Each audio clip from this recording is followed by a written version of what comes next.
हर खबर पर होगी आपकी पकड़। डाउनलोड कीजिए एबीपी लाइव ऐप। नमस्कार, आप देख रहे हैं एबीपी न्यूज। मैं हूं आपके साथ शोभना यादव। बिहार का जो दंगल है वो लगभग आखिरी दौर में है। आज तीसरे चरण का मतदान बिहार में हो रहा है 15 जिलों में। हर पल पल का जो अपडेट है वो हम आप तक पहुंचा रहे हैं। मेरी सहयोगी रूबिका लियाकत इस समय पटना में मौजूद है, उनका भी मैं रुख करूंगी क्योंकि उनके साथ बहुत सारे पॉलिटिकल गेस्ट मौजूद हैं। उससे पहले इस समय का मैं अपडेट आपको फटाफट बता देती हूं क्योंकि बिहार के दंगल का आखिरी दौर लगातार जारी है और आज तीसरे चरण में 15 जिलों की 78 सीटों पर मतदान चल रहा है। धीरे धीरे मतदान में तेजी आती जा रही है और सुबह 11 बजे तक 20% वोटिंग हो चुकी है। कुछ जगहों पर मतदान में तेजी दिखाई दे रही है। अररिया और वैशाली में 24% तक मतदान हो चुका है। लेकिन अगर दरभंगा की बात करें तो दरभंगा में मतदान प्रतिशत बहुत कम है, सिर्फ 13% ही वहां पर वोटिंग हुई है। एबीपी न्यूज संवाददाता हर सीट का अपडेट, हर सीट की तस्वीर आप तक पहुंचा रहे हैं। मतदान केंद्रों पर महिलाओं की अच्छी खासी तादाद देखने को मिल रही है। बिहार चुनाव का विश्लेषण करने के लिए हमारे साथ बीजेपी, कांग्रेस, जेडीयू और वरिष्ठ पत्रकारों का बड़ा पैनल भी जुड़ेगा। लेकिन सबसे पहले हम आपको एक रिपोर्ट दिखाते हैं जो निधिश्री झा ने हमें पूर्णिया से भेजी है।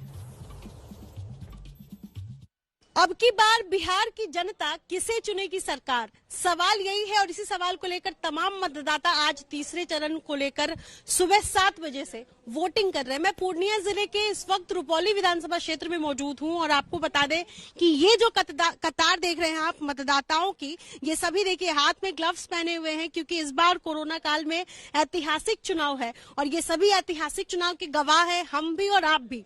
तमाम महिला मतदाताओं को भी आप देख रहे हो, ग्रामीण क्षेत्र से आने वाली ये महिलाओं को देखिए कि सर पर पल्लू ली हुई है और पुरुष मतदाता भी है। लेकिन हमारे पास सवाल सिर्फ इतना है कि जनता ने इस बार किन मुद्दों को ध्यान में रखकर मतदान केंद्र पहुंचकर मतदान किया है। कुछ लोग हैं जो लाइन में लगे हैं। क्या नाम है? मेरा नाम है ललन कुमार। किस मुद्दे पर ध्यान में रखकर किस मुद्दे को आप वोट डालने आए? ये कि मेरा सरकार जो है अभी जो भी है काम अभी सही कर रहा है, सही था, रोड गली सब बढ़िया से बन गया है, ठीक है, और हम काम पे ही हम वोट देंगे। काम, आप सिर्फ काम पर वोट दे रहे हैं, नाम पर किस पर? काम इनका सही हुआ, शांति भी रहा, तो दोनों चीज सही रहा। आपको शांति दिख रही है मौजूदा समय? और इधर शांति पर हम लोग खुश हैं। इससे पहले बहुत यहाँ पर अशांति था। आपका क्या नाम है? मुनीश्वर मंडल। नाम पर वोट दे रहे, काम पर? काम पर हम लोग वोट दे रहे हैं। काम पर दे रहे। जी हाँ, आप दादा नाम पर या काम पर? काम पर दे रहे हैं। काम पर। चेहरा, बाकी मुद्दे? बाकी मुद्दे सब ठीक, बाकी मुद्दे सब ठीक है। नाम पर कि काम पर? काम पर वोट दे रहे हैं। विकास चाहिए या बदलाव चाहिए? विकास चाहिए। हाँ? विकास हो सकता है अगली सरकार भी विकास लाए। नहीं, यही ठीक है। हाँ? यही ठीक है। यही ठीक है। ठीक है। आपको क्या लग रहा है? सब कुछ ठीक है। सब कुछ ठीक है, सब कुछ बढ़िया। आप तो युवा है, आपके लिए क्या मुद्दा है? बहुत अच्छा है, जो भी काम कर रहा है वो भी ठीक है, आगे भी करेगा काम, कोई दिक्कत नहीं है, शांति दिमाग का आदमी। आपको क्या लग रहा है भाई? विकास लाए हैं सरकार ने युवाओं के लिए। जी हाँ? जी लोग जो बदलाव की बात कर रहे हैं, आपको बदलाव चाहिए? जी, बदलाव चाहिए, वाजिब है। हाँ? बदलाव चाहिए ना। बदलाव चाहिए। बदलाव में क्या चाहिए? बदलाव में युवाओं को जैसे कि नौकरियों का सवाल। चलिए, महिला मतदाताओं को क्या चाहिए? क्या नाम है? पार्वती देवी। क्या चाहिए आपको? नाम पर वोट दे रही है, काम पर? काम पर। काम पर। आप नाम पर वोट दे रही है कि काम पर? काम पर। आप किस पर वोट, आप में से कौन बात करना चाहेगा, नाम पर या काम पर? नहीं जी, हम सब के फसल डूब गया, खाने के लिए कौन है? गरीब आदमी है, मजदूर सब के नहीं बढ़ता है। मतलब गरीबों की सुनने वाले नहीं है, कोई चीज का नहीं है। खेती जो 2-4 कट्ठा है वो सब दहा गया, पानी में है, खाने का लग नहीं है। क्या इसको ध्यान में रखकर वोट डालने आए? हाँ, आपको क्या लग रहा है? काम पर। जो गरीब की सुनेगी उसको वोट करेंगे? ठीक है। हाँ, आपको क्या लग रहा है? काम पर। आप? काम पर। चलिए, महिलाएं झिझकती तो हैं लेकिन कई महिलाएं नाम पर वोट दे रही, कई काम पर, लेकिन कईयों को लग रहा है कि फसल डूब गई। अगर सरकार ने नहीं सुनी तो जो सरकार सुनेगी हम उसको वोट करेंगे। मुद्दा अलग अलग है, लेकिन आपके इलाके में अगर मतदान हो रहा है तो घर से बाहर निकलिए, अभी भी है। आप इसी तरीके से लाइन में लगिए, अपनी बारी का इंतजार कीजिए, लेकिन वोट डालना मत भूलिए। अपने सहयोगी विशाल राय के साथ निधिश्री, पूर्णिया। तो 15 जिलों की 78 सीट, हर सीट, हर खबर, हर तस्वीर सबसे पहले हम एबीपी न्यूज पर आपको दिखा रहे हैं।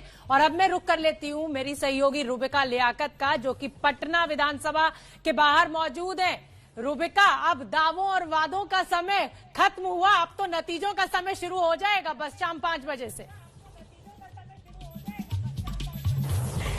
शोभना, पता नहीं क्यों मेरा दिल कर रहा है कि जो बाइडेन और डोनाल्ड ट्रंप को बिहार में इनवाइट किया जाए और उनको समझाया जाए कि डेमोक्रेसी का मतलब क्या होता है, लोकतंत्र के जश्न में बढ़ चढ़कर हिस्सा लेना और अपनी पसंद नापसंद को बहुत खूबसूरती से चुन लेना क्या होता है। ये डोनाल्ड ट्रंप, जो बाइडेन को, अमेरिका को, दुनिया के सबसे शक्तिशाली मुल्क को एक बार नजर फेराकर हिंदुस्तान की तरफ देख लेना चाहिए। पुराना लोकतंत्र लेकिन इस बड़े लोकतंत्र के आगे नहीं जीत पाएगा। किसी की भी जीत हो, किसी की भी हार हो, एक बात बिल्कुल क्लियर है, सत्ता का जो देना होता है दूसरी दल को, वो बहुत खूबसूरती से और बहुत आसानी से यहाँ पर ले देकर खत्म कर दिया जाता है। खास मेहमानों का पैनल हमने एबीपी न्यूज के व्यूअर्स के लिए तैयार किया है। मेरे साथ इस वक्त मेरे लेफ्ट हैंड साइड पर कन्हैया भिलारी जी हैं, जिनका अनुभव है कुछ 30-35 सालों का। बिहार की राजनीति को ऐसे जानते हैं जैसे the back of your hand, यानी इतना बिहार को नजदीक से इन्होंने देखा है। बहुत बहुत स्वागत है कन्हैया जी आपका। हमारे साथ मणिकांत ठाकुर साहब है। मैं बता दूं 40 साल का अनुभव है पत्रकारिता में और बिहार को इन्होंने भी बहुत नजदीक से देखा है। हर एक नेता को करीब से परखा है, हर कसौटी पर कसा है और इसीलिए आज एबीपी न्यूज के मंच पर मणिकांत जी और कन्हैया जी हमारे साथ मौजूद है। अच्छा भाई, राजनीति की बात जब होती है और बाकी सारे दल जो आज अपनी किस्मत आजमा रहे हैं वो कैसे ना हो, इसीलिए हमने तमाम नेताओं को, अलग अलग पार्टी के प्रवक्ताओं को भी इनवाइट किया है। मृत्युंजय तिवारी जी, बताया जा रहा है रास्ते में किसी भी वक्त पहुंच सकते हैं। अब ये रास्ता कौन सा वाला है, सत्ता वाला रास्ता है कि यहाँ पोडियम पर पहुंचने वाला रास्ता है, ये तो 10 तारीख को पता चलेगा। तो मृत्युंजय तिवारी पहुंचने वाले हैं आपसे कुछ ही देर में। इस वक्त मंच पर आपको ओम प्रकाश सिंह साहब नजर आ रहे हैं, जो कि जेडीयू के प्रवक्ता हैं। सत्ता पर टिके रहते हैं कि स्लिप हो जाते हैं, ये बताएंगे अभी हमें कुछ देर में। राजेश राठौर जी भी हमारे साथ जुड़ेंगे, जो कि कांग्रेस के प्रवक्ता हैं, और हमारे साथ अर्चना राय भट्ट, जो कि प्रवक्ता हैं बीजेपी बिहार की, हमारे साथ अभी जुड़ने वाली है। बढ़िया पैनल हमने तैयार कर लिया है। शुरुआत जो है कन्हैया जी मैं आपसे करना चाहूंगी। क्या लग रहा है, कंफ्यूजन है, क्लियर स्थिति है, त्रिशंकु बन सकती है, नया चेहरा दिख सकता है, या पुराने पर भरोसा जताया जाएगा? मतलब किस ओर, या ये कहिए चौ दिशा में? देखिए, मैंने पूरा दौरा किया है बिहार का और उस आधार पर मुझे जो लगा कि बदलाव चाहते हैं। समस्या बहुत है और उसमें बेरोजगारी सबसे बड़ा है, सबसे बड़ा मुद्दा है। बेरोजगारी सबसे बड़ा है और दूसरा है शराबबंदी के बावजूद भी जो पहले बिकता था उससे कई गुना ज्यादा बिकना, जिससे लोग एकदम परेशान हैं। इसके बाद तीसरा है भ्रष्टाचार चरम पर है। लालू प्रसाद यादव के राज में जो कानून और व्यवस्था की बदतर स्थिति जिस अनुपात में थी, अभी उससे भी ज्यादा भ्रष्टाचार है यहाँ पर दिख रहा है। यहाँ पर मुझे दिख रहा है। ओम प्रकाश जी का रुख करूंगी। बताइए सर, आपने शराबबंदी की और नाराजगी झेल गए। देखिए, आदरणीय नीतीश कुमार जी ने महिलाओं की मांग पर उन्होंने शराबबंदी की थी। आप देखिएगा कि बिहार में जो महिला सशक्तिकरण जो 2005 से लेके और आज 2020 में आदरणीय नीतीश कुमार जी ने बिहार में विकास की जो जाल बिछाई है, इसे आप कतई नकार नहीं सकते हैं। वह पंचायती राज में 50% महिलाओं को आरक्षण हो, महिलाओं को नौकरियों देने में हो। आज बिहार की महिलाएं और बिहार की बेटियां जब अपने शराबबंदी पर आ जाइए। शराबबंदी से नाराजगी क्यों है? लोग कह रहे हैं कि पहले आप सड़क पर पी कर घूमते हुए नशेड़ियों को देखते थे, अब वो घर में बंद होकर पीते हैं। पहले उनको जाकर लाइन लगानी पड़ती थी, आजकल फोन पे बुला लेते हैं। शराब पीना कोई मौलिक अधिकार नहीं है। और आदरणीय नीतीश कुमार जी ने महिलाओं के मांग पर, बिहार में अत्याचार किस तरह से होता था, महिलाओं को किस तरह से तंग किया जाता था, उनके पति आते थे घर में और उनको मारते थे, यह क्या थी स्थिति। लेकिन आदरणीय नीतीश कुमार जी ने महिलाओं के मांग पर शराबबंदी लागू की है और आप देखिएगा इसका परिणाम आप आने वाले समय में देखिएगा। आज 5 बजे थोड़ा रुझान तो देखने को मिल ही जाएगा। और मिस भट्ट भी हमें यहाँ पर आती हुई नजर आ रही है। मैम आइए जरा, आपका भी हम रिएक्शन ले लेते हैं। लेकिन मणिकांत जी, ये तो बड़ा फख्र कर रहे हैं शराबबंदी पर, और हमें सड़कों पर कुछ और ही जानने सुनने को मिल रहा है। नहीं, आप भी सही हैं, और इन्होंने जो कहा है इनका मकसद निश्चित रूप से अच्छा था, और जिस तरह से लागू किया गया तो एक साहसिक कदम माना गया था। लेकिन फिर ये किस तरह से डिरेल हो गया, ये सारा मामला कैसे बदल गया? वो बदल इसलिए गया कि ये शराब के अवैध धंधे में जो जुड़े हुए लोग थे उनको रोक पाना सरकार के लिए संभव नहीं हुआ, और ये इस मसले ने ऐसा रूप लिया कि ये कमाई का भी साधन बन गया। यहाँ तक कि पुलिस थाने से लेके प्रखंड स्तर तक जिलों में लोग देखने लगे कि वो अब आपूर्ति इसकी धड़ल्ले से हो रही है, और इस पर अवैध कमाई भी शुरू हो गई। सुन रहे हैं ना ओम जी, सुन रहे हैं ना? ये देखकर, मतलब ये किसी पार्टी से ताल्लुक नहीं रखते हैं, आप भी जानते हैं बिहार में इनका कद क्या है पत्रकारिता की जब बात की जाती है। आदरणीय नीतीश कुमार जी ने न राजस्व की चिंता की, उन्हें बिहार के नौजवानों की चिंता है, बिहार के भविष्य की चिंता है। इस आधार पर उन्होंने शराबबंदी लागू की है।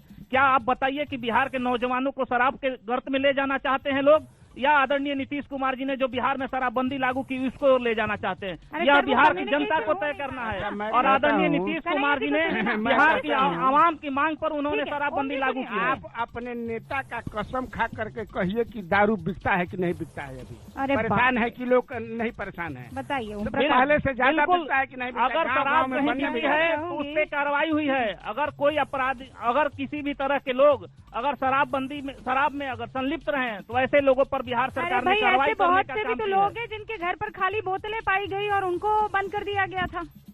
अरे बिल्कुल बंद कर दिया गया था। और ये जो बात लाखों लाख है, आप ऐसा माने कौन सा समाज बनाना चाहते हैं? उस समाज में खाली भी नहीं होंगे, समाज में अटल बिहारी वाजपेयी नहीं होंगे, आदरणीय नीतीश कुमार जी ने जो आज दहेजबंदी लागू किया, उन्होंने समाज में एक अच्छा संदेश देने का काम करते, बिहार में एक अच्छा संदेश देने का काम किया। आदरणीय नीतीश कुमार जी ने समाज को एक विकसित समाज बनाने का काम किया, और उनका धारणा था कि बिहार को एक नई ऊंचाई पर ले जाना चाहते थे, और आज भी आदरणीय नीतीश कुमार जी के मांग को मैं समर्थन करता हूँ। अगर कोई खोट है तो उस पर चर्चा तो हो सकती है ना। अर्चना राय भट्ट भी हमारे साथ जुड़ चुकी हैं, जो कि बीजेपी की प्रवक्ता है। हाँ जी अर्चना जी, आपका इस पर क्या कहना है? देखिए, जहाँ तक शराबबंदी की बात है तो हमारे जितने, मैं पहली बात तो विरोधी ही कह लूं, जो विरोधी हमारे यहाँ उपस्थित हैं वो दिल पे हाथ रख के कहें। वैसे यहाँ कोई विरोधी नहीं है, तीनों पत्रकार हैं। अच्छा, हमारी विचारधारा से ताल्लुक नहीं रखते। अरे विचारधारा पत्रकार की तो एक ही विचारधारा होती है, बिल्कुल सवालधार। हम तो जो देखते हैं वो बोलते हैं। तो आप ये बोलें कि क्या आप देखते हैं अपराध में कमी हुई है या नहीं? दिल पे हाथ रख के कहें कि क्या नीतीश कुमार जी के शराबबंदी के कारण अपराध में कमी हुई है या नहीं? शराबबंदी के कारण नहीं हुए, लेकिन लालू प्रसाद यादव के राज में जितना होता था, पहले शादी ब्याह के माहौल में पहले कितने अपराध हो जाया करते थे, कहाँ नहीं एक्सीडेंट हो जाया करता, क्या आज वो हो रहा है? नहीं हो रहा है। अच्छा, अब ये बताइए, शराब बिक रही है कि नहीं बिक रही है? देखिए, बिक रही है या नहीं बिक रही है, पर्दे के पीछे बहुत कुछ होता है, लेकिन उसका कुछ सबूत नहीं है। तो ये बताइए। लेकिन मुझे नहीं लगता कि बिक रही है, इसका हमारे पास कोई सबूत नहीं है। अब कोई बाहर जाके पी ले, झारखंड जाके पी ले, दिल्ली जाके पी ले, तो उसका तो कोई ये नहीं है। नहीं पकड़ाता, हर दिन जो है लाखों करोड़ों का पकड़ा जा रहा है। अब कोई बिहार के बॉर्डर से जाके पी ले तो उसकी तो कोई गारंटी नहीं है ना। नहीं तो फिर गारंटी किसकी? अच्छा, नौकरी की ही गारंटी में नहीं है, बिहार में शराबबंदी नौकरी की ही गारंटी दे दीजिए ना। बिल्कुल नौकरी की गारंटी है। क्या गारंटी है? वो स्वरोजगार की गारंटी है, जो माननीय मोदी जी ने इस कोरोना काल में जितनी भी सुविधाएं, जितनी भी एमएसएमई के तहत जितनी भी सुविधाएं लोन के माध्यम से जितनी भी सुविधाएं जनता को दी है, मुझे लगता है कि इस कोरोना काल में पूरे विश्व में मोदी जी ने ये कार्य करने का काम किया है। जितनी इंतजार करते हैं ना भट्ट साहिबा, इंतजार करते हैं कि बिहार की जनता जो है वो किस तरफ अपना झुकाव, अपना लगाव, अपना विश्वास जो है वो देने की कोशिश करती है। क्योंकि यहाँ तेजस्वी यादव भले ही बड़े बड़े वादे कर ले, लेकिन सच ये है कि उनके पास एक्सपीरियंस नहीं है। सच ये है कि एक बोझ वो लाद कर अपने कंधे पर चले आ रहे हैं, और कोई इससे इनकार नहीं कर सकता है कि वो बोझ 15 साल के उस राज का है जिसके आगे जंगल जोड़ दिया जाता है। एक छोटे से ब्रेक के लिए रुक रहे हैं और फिर कुछ मेहमान हमारे साथ और जुड़ेंगे। आप बने रहिए एबीपी न्यूज के साथ। फिर बता दूं आपको कौन बनेगा मुख्यमंत्री का जवाब शाम 5 बजे एग्जिट पोल में बड़ा पैनल तैयार है। एबीपी न्यूज की शानदार जानदार तैयारियां हैं, वो पूरी हो चुकी है। तो शाम 5 बजे से लगातार आप देखते रहिएगा। अभी तो आपको देखना ही है, और अगर आप उन इलाकों में हैं जहां वोट हो रहे हैं, वोट डाले जा रहे हैं, तो जाइए वोट डालकर दोबारा आइए। कोरोना काल में बिहार में विधानसभा चुनाव हो रहा है। चुनाव के दौरान कोरोना से बचाव के लिए एहतियातन इंतजाम भी किए गए हैं। मधेपुरा से ये तस्वीरें हम आपको दिखा रहे हैं, जहां कतार में लगे मतदाताओं को ग्लव्स बांटे जा रहे हैं, थर्मल स्क्रीनिंग उनकी की जा रही है। आप देख सकते हैं महिलाएं आपको दिखाई दे रही हैं, और जिन महिलाओं ने मास्क नहीं लगा रखा है उनको मास्क दिए जा रहा है कि भाई आप मास्क लगाइए। चुनाव आयोग की गाइडलाइंस का पूरी तरह से पालन किया जा रहा है इस समय मतदान के दौरान। नमस्कार, आप देख रहे हैं एबीपी न्यूज। आपके साथ हूं मैं रुबिका लियाकत। कौन बनेगा मुख्यमंत्री बिहार का? आज इसका जवाब देने के लिए तीसरा और अंतिम चरण शानदार तरीके से वोटिंग हो रही है। 78 सीटों पर मतदाता चुन रहे हैं अपनी पसंद का कैंडिडेट। 33,000 से ज्यादा पोलिंग स्टेशंस हैं, 1200 से ज्यादा उम्मीदवार हैं। 2 बड़ी मेजर पार्टियां, महागठबंधन एक तरफ, दूसरी तरफ एनडीए। लेकिन इन दोनों के बीच में वो पार्टियां जिनको वोट कटुआ के नाम से जाना जा रहा है, चाहे वो एआईएमआईएम हो, चाहे वो पप्पू यादव की पार्टी हो, चाहे वो चिराग पासवान की एलजेपी हो, चाहे वो आरएलएसपी, एआईएमआईएम और मायावती एक साथ खड़े हों। अब तीसरे चरण में आखिरकार मन में क्या छिपा हुआ है कोसी और सीमांचल इलाके के, ये हमें पता लग जाएगा। और इसका रुझान, जो इंक्लिनेशन है, वो आज शाम 5 बजे आप एग्जिट पोल में देखने लगेंगे। खास मेहमानों का यहाँ पर पैनल इस वक्त स्टेज पर आप देख रहे हैं। आप देखिए, चुनाव यहाँ बिहार में है, लेकिन सुगबुगाहट महाराष्ट्र में है। संजय राउत को तो देखिए रिटायरमेंट की कैसे चिंता हो गई है नीतीश बाबू की, सुनिए।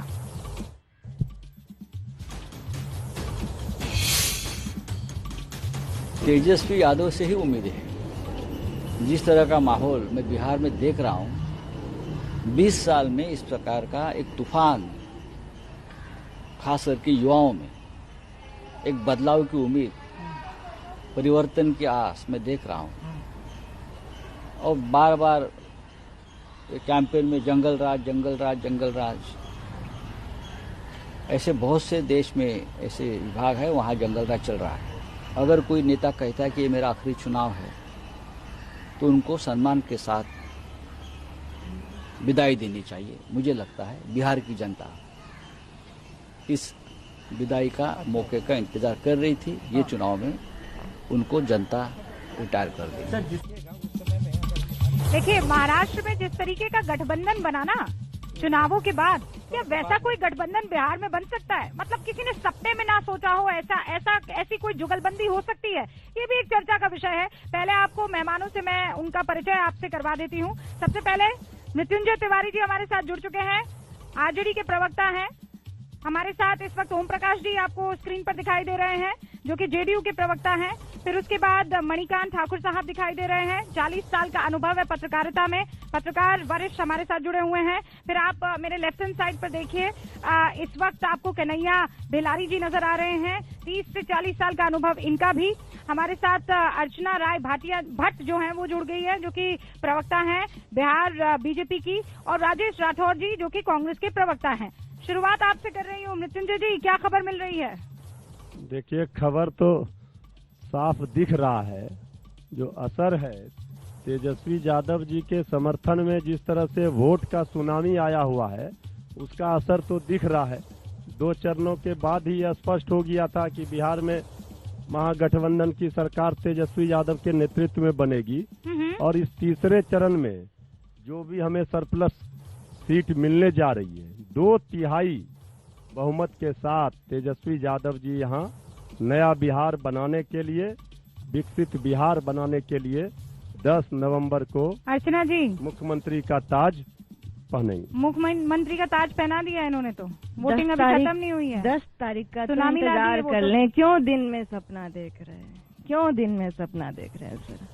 कुछ तो इंतजार कर लें, कुछ इंतजार का फल मीठा होता है। और आप जानते हैं कि बिहार ने विकास को चुना है और विकास। अर्चना जी, मीठा किसके लिए होगा फल इंतजार का? बिल्कुल हमारे एनडीए सरकार के लिए होगा, माननीय नीतीश कुमार जी के लिए होगा, और हमारे एनडीए की सरकार के लिए होगा, और जनता के लिए भी होगा। क्योंकि अगर जनता ने गलती से भी आज आखिरी आहुति देनी है जनता को, अगर गलती से भी गलत जगह आहुति दे दी तो भ्रष्टाचारियों को पुनः जंगल राज लाने में कोई देर नहीं लगेगी। क्योंकि इन्होंने लॉकडाउन में कुछ कार्य नहीं किया। लॉकडाउन में कहाँ क्वारंटाइन थे इनके दो युवराज, दो युवराज, जो एक तो सेंट्रल के युवराज हैं, एक बिहार के युवराज हैं। दोनों माननीय युवराज से मैं सवाल पूछना चाहती हूँ, बहुत ही विनम्रतापूर्वक सवाल पूछना चाहती हूँ। भाई साहब, आपने कोरोना काल में क्या किया? आपने कोरोना काल में क्या किया? आपने कोरोना काल में क्या उपलब्धि आप बता दें। आपने कोरोना काल में जनता के लिए क्या किया? जनता के बहुत बड़े हिमायती बनते हैं आप बता दें कि आपने कोरोना काल में जनता के लिए क्या किया? आपके युवराज कहाँ गए आपके पूरे कोरोना काल में? अरे अर्चना जी, एक सेकेंड, जिम्मेदारी तो आपको सौंपी गई थी ना, कोरोना काल में आप निभा रहे हैं। हमारी पार्टी तिवारी जी क्या कर बंदा घर से निकला, प्रकाश जी आपने क्या पार्टी का एक बंदा पूछ रहे हैं। कोरोना काल में हमारी पार्टी का एक बंदा घर से निकल कर पहुंचाने से लेकर स्वास्थ्य विभाग का काम करने का प्रकाश जी हमारी पार्टी ने कोरोना काल में। अर्चना जी रुक जाइए। हाँ, कोरोना काल में आदरणीय नीतीश कुमार जी ने बिहार के इकलौते ऐसे मुख्यमंत्री हैं जिन्होंने कोरोना काल में सीधे वीडियो कॉन्फ्रेंसिंग के माध्यम से जो क्वारंटाइन सेंटर पर लोग रहते थे उनसे सीधा संवाद किए और 5300 रुपए प्रति व्यक्ति 5300 रुपए खर्च हुए। अरे भ्रष्टाचार के जो पोषक हैं वो तो चार्टेड प्लेन में बर्थडे मनाते हैं, रहते हैं, न चमकी में रहते हैं, न बाढ़ आता है तब रहते हैं। ये तो केवल और केवल दिल्ली में बैठे रहते हैं। इनको बिहार से कोई वास्ता है? बिहार से कोई वास्ता नहीं है। ये लोग केवल दिल्ली में बैठे और चार्टेड प्लेन में बर्थडे मनाने वाले लोग हैं। बिहार की जनता को कोई इंतजाम नहीं है। प्रकाश जी, अर्चना जी एक सेकेंड, राठौर जी सपना देखने से थोड़े रोक दीजिएगा। सपना हम काल में हमारे जनता का कोरोना काल में हमारे नेता कहाँ थे, मैं एकदम बता रहा हूँ, देश दुनिया देख रहे थे। आपके नेता मतलब कौन? राहुल गांधी? बिल्कुल राहुल गांधी, तेजस्वी यादव बिहार के नेता, दोनों नेता कहाँ थे मैं ये बता रहा हूँ। जब नीतीश कुमार जी 140 दिन घर में सो गए, एक बर्थडे मना रहे थे, जनता के सेवा में मौजूद थे। जब बिहार की जनता देख चुकी है, बड़ा हरियाणा सब कहाँ थे? दिल्ली में थे। बिहार के प्रवासी के साथ कोरोना काल में बिहार अब प्रभाव क्या बोलिएगा? 140 दिन सोने वाले मुख्यमंत्री क्या हिमायती हैं? वो प्रधानमंत्री से पूछिए, जब बिहार के लोग सड़कों पे चल रहे थे, जब प्रधानमंत्री जब सड़कों पे चल रहे थे तो दोनों युवराज राहुल गांधी के नेतृत्व में तमाम कांग्रेस उसमें आपदा के लिए क्या कांग्रेस पार्टी आई थी? बिहार में एनडीए की सरकार काम कर रही थी। उस आपदा के समय बिहार आने से नीतीश कुमार रोके, वही बिहार इस बार नीतीश कुमार रोकेगा। ठीक है, ठीक है। अरे कहाँ थे 140 दिन सोने वाले को जनता सुनाएगी?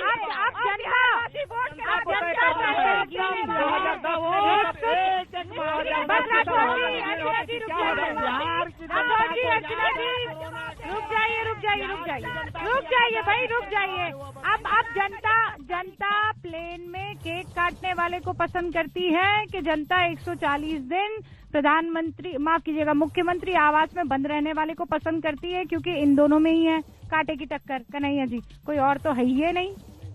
नहीं, ये गलत बात है। प्लेन में ये जो बता रहे हैं मुखिया हमारे प्रधानमंत्री हैं। अरे माननीय मुख्यमंत्री जी, ये बिहार की जनता जानती है कि माननीय मुख्यमंत्री जी ने क्या काम किया है। क्या भ्रष्टाचार के पोषक को पसंद करेगी या काम करने वालों को पसंद करेगी? आदरणीय नीतीश कुमार ने बिहार में काम किया है और जनता ने जनादेश लगातार 15 वर्षों से दिया है। 140 दिन ये घर में बंद थे। लेकिन कोरोना काल में अगर हम ये कह दें कि नीतीश कुमार ने कुछ किया नहीं, बेईमानी होगी। जितना हो सका किया उन्होंने, लेकिन जितना करना चाहिए था हॉस्पिटल में जो व्यवस्था चाहिए थी नहीं किया। और लीड से हट करके देखिए, मजदूरों को घुसने नहीं दिया अंदर। तो वही न जिसे सरकार का हुआ था कि जो नियम और कानून बनाए गए थे उसको तोड़ना नहीं है। नीतीश कुमार तोड़ नहीं सकते हैं नियम कानून, लेकिन अपेक्षा था कि ये तोड़ जोगी की तरह अब भेज देते बस, लेकिन उन्होंने भेजा नहीं। जोगी ने बस भेज दिया, सब लोगों ने बस भेज दिया, लेकिन ये नियम कानून को ज्यादा मानते हैं। ठीक है सर, मैं एक ब्रेक ले रही हूँ। मुझे दो और वरिष्ठ पत्रकार वहाँ दिखाई दे दिए हैं, अभय जी और प्रदीप जी दिल्ली से आए हैं। पटना की नब्ज खंगालने, बिहार की नब्ज खंगालने एक छोटे से ब्रेक के लिए रुक रहे हैं। सवाल पूछते रहिएगा, कौन बनेगा मुख्यमंत्री, जवाब मिलेगा 5 बजे और असल फाइनल आंसर मिलेगा 10 तारीख को। लौटेंगे जल्दी, आप देखते रहिए एबीपी न्यूज। बिहार के अररिया में आरजेडी के उम्मीदवार अपनी पार्टी का चुनाव चिन्ह लालटेन वाला स्टिकर लगाकर बूथ पर पहुंचे। नियम के मुताबिक ऐसा नहीं किया जा सकता। अब डिस्ट्रिक्ट मजिस्ट्रेट ने कहा है कि उम्मीदवार सरफराज आलम के खिलाफ कार्रवाई होगी। ये तस्वीर आप देख सकते हैं, अपनी शर्ट के ऊपर लालटेन का स्टिकर लगाकर पहुंचे सरफराज आलम।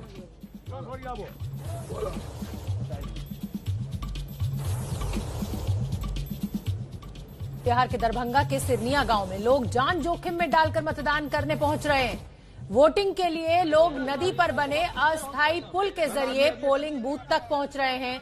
ये तस्वीरें आप देखिए, ये तस्वीरें बिहार के विकास को भी बयान कर रही हैं।